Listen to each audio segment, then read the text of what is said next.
السلام علیکم۔ میرا نام عمر آبدین ہے اور میں ٹی ایم ٹی وینچرز میں head of venture capital investments کا رول ادا کرتا ہوں۔ ٹی ایم ٹی وینچرز پاکستان کا سب سے پرانا وینچر کیپٹل فنڈ ہے اور ہمارا مقصد ہے امیزنگ سٹارٹ اپس اور امیزنگ فاؤنڈرز کے ساتھ کام کرنا اور ان کو سپورٹ کرنا۔ تو چلیں شروع کرتے ہیں کہ سٹارٹ اپ ہوتا کیا ہے، کیونکہ ہر دھندا سٹارٹ اپ نہیں ہوتا ہے۔ ٹھیک ہے، اگر آپ ایک فروٹ والے کی دکان کھول رہے ہیں، وہ بہت اچھا دھندا ہے، مگر وہ سٹارٹ اپ نہیں ہے۔ تو سٹارٹ اپ کے کیا ایٹریبیوٹس ہوتے ہیں؟ سٹارٹ اپ میں کچھ چیزیں بہت ضروری ہیں۔ عموماً اس میں ٹیکنالوجی کا استعمال ہوتا ہے کچھ نہ کچھ، تاکہ وہ سٹارٹ اپ کی سکیلنگ میں آسانی رہے۔ سکیلنگ سے کیا مراد؟ کہ کراچی میں بیٹھ کے آپ اپنے ایپ سے، اپنی ٹیکنالوجی سے کے پی میں سروسز آفر کریں۔ کے پی کو چھوڑیں، آپ دنیا میں کہیں پہ بیٹھ کے آپ نے ایک دفعہ ایک ایپ بنا لیا، ایک ٹیکنالوجی ویب سائٹ بنا لی، آپ پوری دنیا میں وہ سروسز پیش کر سکتے ہیں۔ اس کا ایک بہت اچھا اگزامپل ہے کریم، جس کی پوری ٹیکنالوجی سٹیک پاکستان میں بنی تھی، اور ماشاءاللہ سے آپ تو جانتے ہی ہیں کریم تقریباً 15 سے 17 ممالک میں آپریٹ کرتا ہے، اور تقریباً 3 سال پہلے Careem was acquired by a company called Uber. تقریباً $3 ارب انہوں نے خرچ کیے تھے کریم کو خریدنے میں۔ تو یہ ہوتی ہے ٹیکنالوجی سٹارٹ اپ۔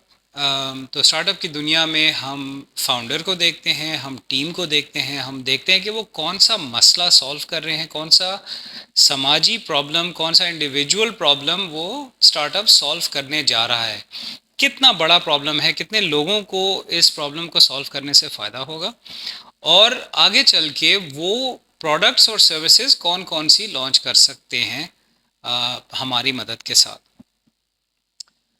تو سٹارٹ اپس کی دنیا میں جب ہم بات کرتے ہیں، آج کل ایک بہت بڑا رجحان ہے سٹارٹ اپس کو کی طرف جانے کا۔ بہت سارے ینگ لوگ سٹارٹ اپس کی طرف جا رہے ہیں، کیونکہ پاکستان میں پچھلے 2 ڈھائی سال کے اندر تقریباً $700 ملین کی انویسٹمنٹ آئی ہے باہر سے۔ آپ نے بہت ساری خبریں سنی ہے کہ جی فلانی کمپنی نے اتنے پیسے اٹھائے، فلانی کمپنی نے اتنے پیسے اٹھائے۔ بہت مشہور کیسز ہوئے ہیں ایئر لفٹ کی طرح، جنہوں نے $85 ملین اٹھائے تھے۔ انفارچونیٹلی ایئر لفٹ کامیاب نہیں ہو سکا، مگر انہوں نے یہ دنیا کو دکھا دیا کہ پاکستان جیسے ملک میں بڑے سٹارٹ اپس بن سکتے ہیں۔ اگر آپ کی ٹیکنالوجی ساؤنڈ ہے، اگر آپ کے پاس اچھے انویسٹرز ہیں، اگر آپ کسٹمرز کو ایکوائر کر سکتے ہیں، اگر آپ یہ ایک پاتھ دکھا سکتے ہیں گروتھ کا، تو پھر آپ کو فنڈنگ بھی مل سکتی ہے۔ آج کل تھوڑی فنڈنگ کا فقدان ہے پوری دنیا میں، صرف پاکستان میں نہیں۔ کافی مشکل سے سٹارٹ اپس کی فنڈ ریزنگ ہو رہی ہے، مگر اس وقت پھر بھی چاہے فنڈنگ کم کتنی بھی ہو گئی ہو، 90% 95% کا ڈراپ آیا ہے فنڈنگ میں، مگر اس کے باوجود جو اچھے سٹارٹ اپس ہیں، جو اچھا کام کر رہے ہیں، وہ ابھی بھی ان حالات میں بھی فنڈ ریزنگ میں سکسیسفل ہو رہے ہیں۔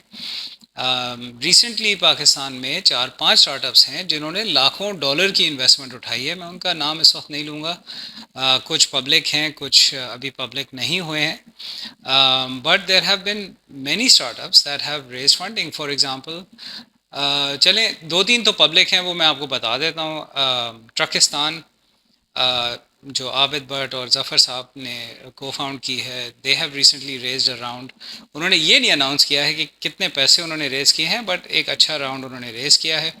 اسی طریقے سے موٹو ویسٹ ہے۔ موٹو ویسٹ ایک لاہور بیسڈ کمپنی ہے، انہوں نے ایک بائکرز کے لیے ایئر بیگ ویسٹ بنائی ہے، اور انہوں نے انویسٹمنٹ ریز کی ہے فرام ایکسیلریٹ پراسپیرٹی، جو آخان ڈیولپمنٹ نیٹ ورک کا ایک آرم ہے، and they are basically launching these vests not only in Pakistan but also around the world۔ تو آپ اگر آپ کی فیملی میں کوئی ایسا بائکر ہے جس کے بارے میں آپ پرواہ کرتے ہیں، جس کے لیے آپ کی محبت ہے، آپ چاہتے ہیں کہ وہ سیفلی گھر آئیں، تو آپ ضرور ان کے لیے ایک موٹو ویسٹ کی ایئر بیگ ویسٹ لے لیجئے گا یا ان کو دلوا دیجیے گا۔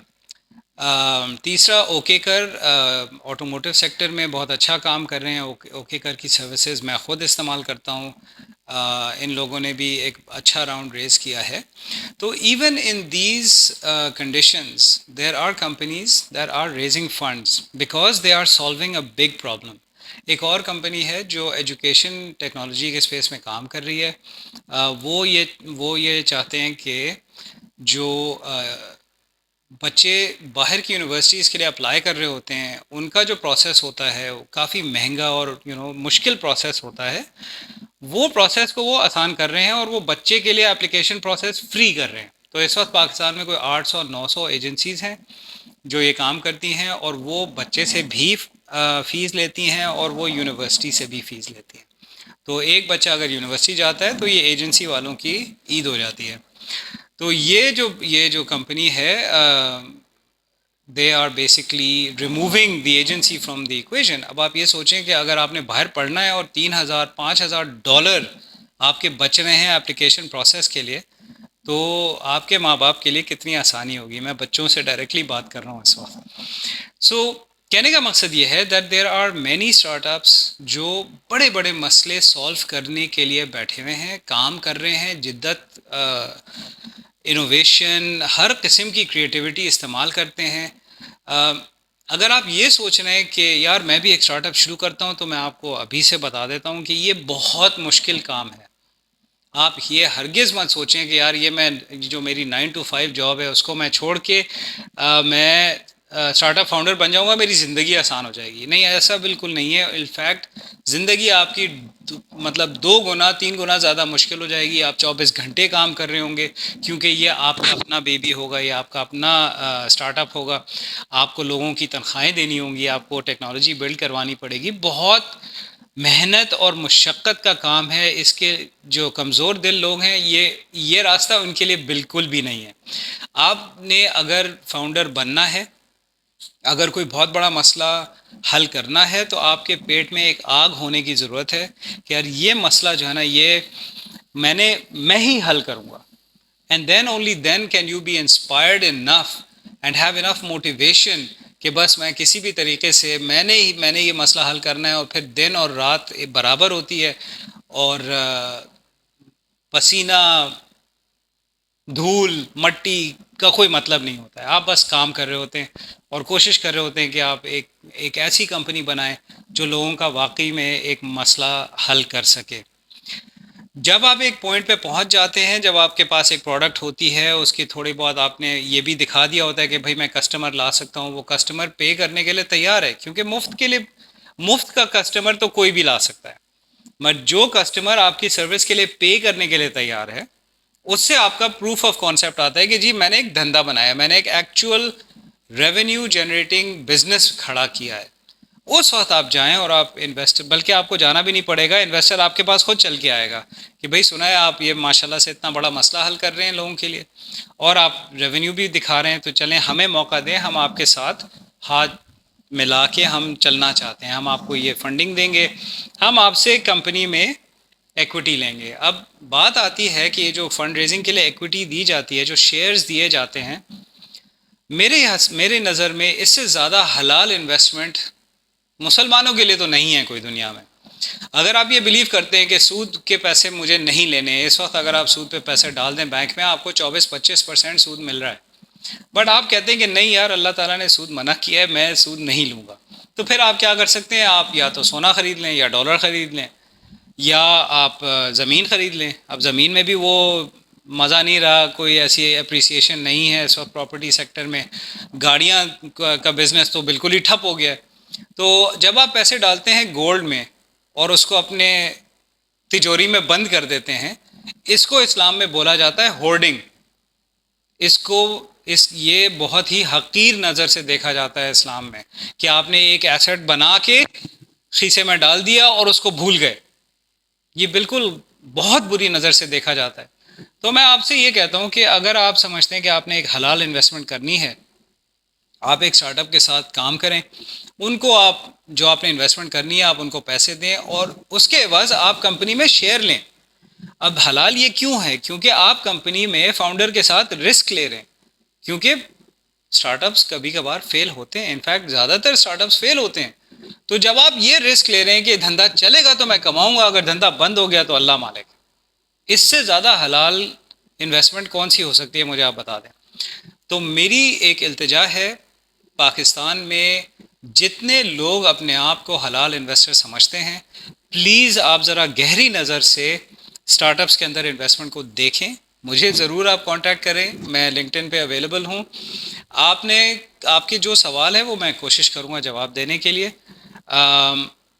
بٹ پلیز انڈرسٹینڈ کہ جب اسٹارٹ اپ کے اندر پیسے آتے ہیں تو پوری سماج کا فائدہ ہوتا ہے. اسٹارٹ اپ کے اندر جو فنڈز آتے ہیں اس کے اندر کوئی امیر نہیں ہوتا، کسی کو گاڑی یا بنگلہ لینے کا موقع نہیں ملتا ہے. وہ پیسے اگر آپ کسی کو 1 لاکھ روپے دیتے ہیں تو وہ سیدھا ٹیکنالوجی بلڈ کرنے کے لیے، تنخواہوں کے لیے، اپنی ڈیجیٹل مارکیٹنگ کیمپین کے لیے، وہ ڈائریکٹلی اس 1 لاکھ روپے میں سے 99,000 روپے جو ہے وہ سیدھا اکانومی میں واپس جاتے ہیں. تو پیسوں کی ٹرننگ ہو رہی ہوتی ہے. پیسے ڈیڈ منی نہیں ہوتا ہے، یہ ڈیڈ انویسٹمنٹ نہیں ہوتا ہے. کیونکہ جب کسی کو تنخواہ ملے گی تو وہ جا کے بچوں کی فیس پے کرے گا، وہ بھی جا کے کپڑے خریدے گا، وہ جا کے اپنا کھانے پینے کی اشیاء خریدے گا، کہیں باہر جا کے بیچ پہ اپنے بچوں کی آؤٹنگ کرائے گا. یہ پیسے ملٹیپل ٹائمز استعمال ہوتے ہیں. میری آپ سب سے التجا ہے کہ ضرور اسٹارٹ اپس کو سپورٹ کریں. اگر آپ خود سوچ رہے ہیں اسٹارٹ اپ کو شروع کرنے کے لیے، بسم اللہ کریں. انشاءاللہ آپ اس میں ضرور کامیاب ہوں گے.